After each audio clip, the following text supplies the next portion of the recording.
ফিলিস্তিনের স্বাধীনতা চাওয়া যেন ফিলিস্তিনিদের জন্য অপরাধ, এমনটাই দেখা গেল যুক্তরাষ্ট্রের এক সিদ্ধান্তে।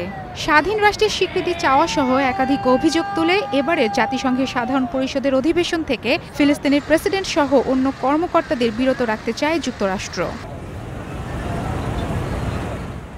প্রেসিডেন্ট ট্রাম্পের প্রশাসন জানিয়েছে তারা ভিসা দেবে না ফিলিস্তিনের প্রেসিডেন্ট মাহমুদ আব্বাস সহ অন্তত ৮০ ফিলিস্তিনি কর্মকর্তাকে। যুক্তরাষ্ট্রের এমন সিদ্ধান্তে ফিলিস্তিনি কর্তৃপক্ষ বিস্ময় প্রকাশ করলেও স্বাগত জানাতে দেরি করেনি দখলদার ইসরায়েল।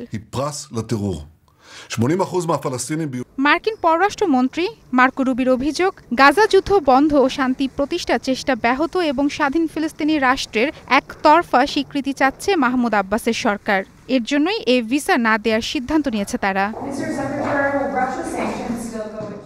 অন্যদিকে বিষয়টি নিয়ে ব্যাখ্যা দিয়েছে মার্কিন পররাষ্ট্র দপ্তরও। দাবি করা হয়, আন্তর্জাতিক অপরাধ আদালতে ইসরায়েলের বিরুদ্ধে অভিযোগ দিয়েছে ফিলিস্তিন। এই অভিযোগকে শান্তি প্রতিষ্ঠার প্রক্রিয়ার পরিপন্থী বলে মনে করে ট্রাম্প প্রশাসন।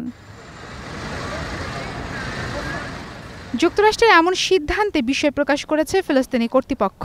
তবে জাতিসংঘ সদর দপ্তরে এক প্রেস ব্রিফিংয়ে জাতিসংঘের ফিলিস্তিনি প্রতিনিধি রিয়াদ মানসুর জানিয়েছেন, প্রেসিডেন্ট আব্বাস অধিবেশনে যোগ দিতে আগ্রহী। আমরা এখনো বিষয়টি খতিয়ে দেখছি। এটি আমাদের প্রতিনিধি দলের কার কার উপর প্রভাব ফেলবে, তারপর আমরা আনুষ্ঠানিকভাবে প্রতিক্রিয়া জানাবো।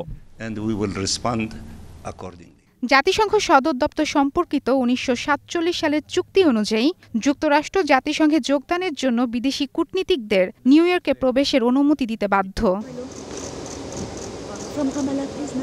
ভিসা না দেওয়ার এই সিদ্ধান্ত এমন এক সময় এলো যখন ব্রিটেন, ফ্রান্স, অস্ট্রেলিয়া এবং কানাডা সহ আরও অনেক দেশে ফিলিস্তিন রাষ্ট্রকে স্বীকৃতি দেওয়ার পদক্ষেপ নিচ্ছে। ফিলিস্তিনি রাষ্ট্রকে স্বীকৃতি দেওয়ার চেষ্টাকে বাধাগ্রস্ত করতে এই ধরনের সিদ্ধান্ত বলে ধারণা করা হচ্ছে।